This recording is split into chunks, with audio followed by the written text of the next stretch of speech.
Hi hello friends, ನಾನು ನಿಮ್ಮ ಗಲೀಫು ಶಂಕರು. ಇವತ್ತಿನ ರೆಸಿಪಿ ಏನಂದರೆ ಖರ್ಜೂರದಲ್ಲಿ ಪಾಯಸ ಯಾವ ಥರ ಮಾಡೋದು ಅಂತ ಸಿಂಪಲ್ಲಾಗಿ ಹೇಳ್ಕೊಡ್ತಾಯಿದ್ದೀನಿ. ಬನ್ನಿ ಅದು ಯಾವ ಥರ ಮಾಡೋದು ಅಂದರೆ, ನಾನಿಲ್ಲಿ ಅರ್ಧ ಕೆ ಜಿ ಖರ್ಜೂರ ತಗೊಂಡಿದ್ದೀನಿ. ಅರ್ಧ ಕೆ ಜಿ ಖರ್ಜೂರಗೆ ಸ್ವಲ್ಪ ಬಿಸಿನೀರ ಅದರೊಳಗೆ ಹಾಕ್ತಾಯಿದ್ದೀನಿ. ಯಾಕೆಂದರೆ ಖರ್ಜೂರ ಸ್ಮೂತ್ ಆಗಬೇಕು, ಆವಾಗ ಪಕ್ಕ ಗ್ರೈಂಡ್ ಆಗುತ್ತೆ. ಅದಕ್ಕೋಸ್ಕರ ಇದನ್ನೇ ಒಂದು 10 ನಿಮಿಷ ಬಿಡೋಣ. ನೆಕ್ಸ್ಟು ಇಲ್ಲಿ ನಾನು ಒಂದು ಓಳು ಕಾಯಿನ ಈ ಥರ ತುರ್ಕೊಂಡಿದ್ದೀನಿ. ಅದು ತುರ್ಕೊಂಡಿರೋದನ್ನ ಗ್ರೈಂಡ್ ಮಾಡ್ಕೊಳ್ಳೋಣ. ಗ್ರೈಂಡ್ ಮಾಡ್ಕೊಂಡು ಬರೀ ಕಾಯ್ದು ಹಾಲು ಮಾತ್ರ ತಗೋಬೇಕಾಗುತ್ತೆ. ಅದಕ್ಕೆ ಗ್ರೈಂಡ್ ಮಾಡ್ಕೊಂಡು ತಗೋಬೋಣ. ಯಾವ ಥರ ಅಂತ ತೋರಿಸ್ತೀನಿ. ಅದಕ್ಕಿಂತ ಯಾರೇ ನನ್ನ ಚಾನಲ್ ಸಬ್ಸ್ಕ್ರೈಬ್ ಆಗಿಲ್ಲ ಸಬ್ಸ್ಕ್ರೈಬ್ ಮಾಡ್ಕೊಳ್ಳಿ. ನಾನಿಲ್ಲಿ ಅರ್ಧ ಕಾಯಿ ಹಾಕೊಂಡಿದ್ದೀನಿ. ಇವಾಗ ಗ್ರೈಂಡ್ ಮಾಡ್ಕೊತಾ ಇದ್ದೀನಿ. ನೋಡಿ, ಗ್ರೈಂಡ್ ಆಗಿದೆ. ಇವಾಗ ಒಂದು ಜಾಲರಿ ತಗೊಂಡು ಬರೀ ನೀರು ಮಾತ್ರ ಕೆಳಕ್ಕೆ ಹಾಕೋಣ. ಇದನ್ನು ಗಷ್ಟನ್ನು ಸೈಡಿಗೆ ಎತ್ತಿಟ್ಕೊಳ್ಳೋಣ. ನೋಡಿ, ಈ ಥರ ಸ್ಪೂನ್ ಸಹಾಯದಿಂದ ಈ ಥರ ಪ್ರೆಸ್ ಮಾಡ್ಕೊಂಡು ಬರೀ ಹಾಲು ಮಾತ್ರ ಬೇಕಾಗುತ್ತೆ. ಗಷ್ಟನ್ನು ಇನ್ನೊಂದು ಸತಿ ರುಬ್ಕೋಬೇಕಾಗುತ್ತೆ. ಇದನ್ನು ಸೈಡ್ಗೆ ಇಡಬೇಕಾಗುತ್ತೆ. ನೋಡಿ, ನಾನು ಈ ಥರ ಮಾಡ್ತಾಯಿದ್ದೀನಿ.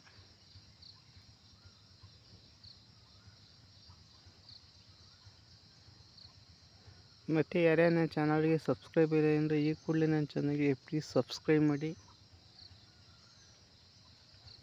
ಇದೇ ಥರ ನಾವು ಎಲ್ಲನೂ ಹಾಲೆಲ್ಲನೂ ರೆಡಿ ಮಾಡ್ಕೊಳ್ಳೋಣ. ನೆಕ್ಸ್ಟು ಇಲ್ಲಿ ಖರ್ಜೂರ ನೆಂದಿರುತ್ತೆ. ಈ ಖರ್ಜೂರನ್ನು ಗ್ರೈಂಡ್ ಮಾಡ್ಕೊಳ್ಳೋಣ. ಫೈನ್ ಪೇಸ್ಟ್ ಥರ ಗ್ರೈಂಡ್ ಮಾಡ್ಕೋಬೇಕಾಗುತ್ತೆ. ನೋಡಿ, ಖರ್ಜೂರನೂ ಅದೇ ಥರ ಗ್ರೈಂಡ್ ಮಾಡ್ಕೊಳ್ಳೋಣ. ಆಲ್ರೆಡಿ ನೀರೈತೆ, ಸ್ವಲ್ಪ ನೀರು ಹಾಕೊಳ್ಳೋಣ ಸಾಕು. ನೋಡಿ, ಗ್ರೈಂಡ್ ಮಾಡಿದ್ದೀನಿ. ಇದು ಫೈನ್ ಪೇಸ್ಟ್ ಮಾಡ್ಕೊಂಡಿದ್ದೀನಿ. ಇದನ್ನು ಸೈಡಿಗೆ ಎತ್ತಿಕೊಳ್ಳೋಣ. ನೆಕ್ಸ್ಟು ಒಂದು ಬಾಣಲಿ ತಗೊಂಡು ಅದಕ್ಕೆ ನಾನಿಲ್ಲಿ ಒಂದು 20 ಗ್ರಾಮ್ ತುಪ್ಪ ಹಾಕೊಳ್ಳೋಣ. ಅದಕ್ಕೆ ಗೋಡಂಬಿ ಬಾದಾಮಿ ಎರಡನ್ನ ಫ್ರೈ ಮಾಡ್ಕೊಳ್ಳೋಣ.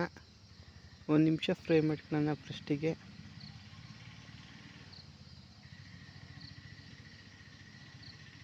ನೋಡಿ, ಇವಾಗ ಆಗಿದೆ. ಇವಾಗ ಇದನ್ನು ಸೈಡ್ಗೆ ಎತ್ತಿಟ್ಕೊಳ್ಳೋಣ.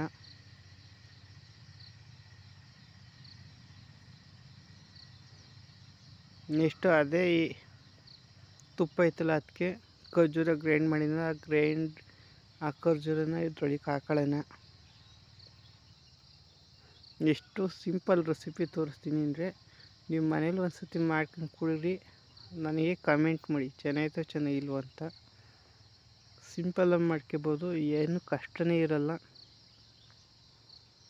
ನೋಡಿ, ಇದನ್ನು 1 ರಿಂದ 2 ನಿಮಿಷ ಈ ಥರ ಫ್ರೈ ಮಾಡ್ಕೋಬೇಕಾಗುತ್ತೆ. ಅಷ್ಟೇ,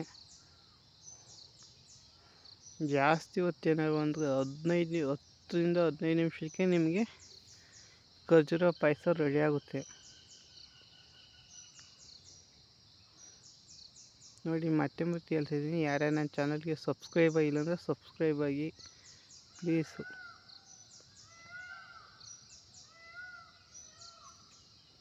ನೋಡಿ, ಫುಲ್ಲು ಲೋ ಫ್ಲೇಮಲ್ಲೇ ಮಾಡ್ಕೊತಾಯಿದ್ದೀನಿ ಫ್ರೈನ. ನೆಕ್ಸ್ಟು ಇಲ್ಲಿ ಏಲಕ್ಕಿ ಒಂದು 2 ಏಲಕ್ಕಿ ಹಾಕತಾಯಿದ್ದೀನಿ. ಈಗ 2 ನಿಮಿಷ ಐತೆ. ನಾನು ಇಲ್ಲಿ ಅರ್ಧ ಲೀಟ್ರಷ್ಟು ಹಾಲಿತ್ತು, ಅದನ್ನು ಇದ್ರೊಳಗೆ ಹಾಕತಾಯಿದ್ದೀನಿ.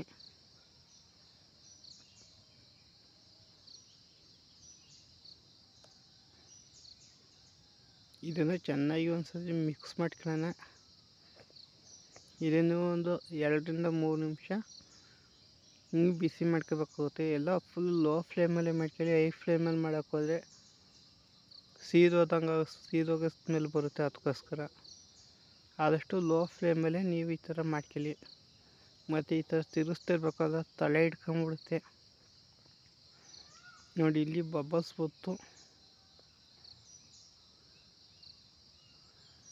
ಮತ್ತು ನಾನಿಲ್ಲಿ ಬೆಲ್ಲನ ಸ್ವಲ್ಪ ಯೂಸ್ ಮಾಡ್ತಾಯಿದ್ದೀನಿ. ನೀವು ಬೆಲ್ಲ ಇಲ್ಲ ಅಂದರೆ ಸ್ವಲ್ಪ ಸಕ್ಕರೆನೂ ಹಾಕ್ಕೊಳ್ಳಿ. ಯಾಕೆಂದರೆ ಖರ್ಜೂರದಲ್ಲಿ ಸ್ವೀಟ್ ಇರುತ್ತೆ, ಅದೇನು ಅವಶ್ಯಕತೆ ಇರಲ್ಲ. ನಿಮಗೆ ಬೇಕು ಅಂದರೆ ಇನ್ನೂ ಸ್ವಲ್ಪ ಸ್ವೀಟ್ ಬೇಕಂದರೆ ಬೆಲ್ಲನ ಸಕ್ಕರೆನ ಹಾಕೊಳ್ಳಿ.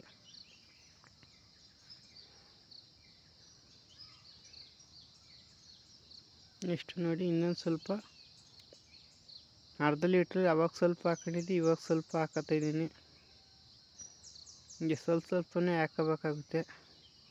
ನಿಮಗೆ ಎಷ್ಟು ಗಟ್ಟಿ ಬೇಕಾಗುತ್ತೆ ಅಷ್ಟು ಗಟ್ಟಿನ, ತೆಳು ಬೇಕಾಗುತ್ತೆ ಅಷ್ಟು ತೆಳುನ ನೀವು ನೋಡ್ಕೊಂಡು ಹಾಕೊಳ್ಳಿ.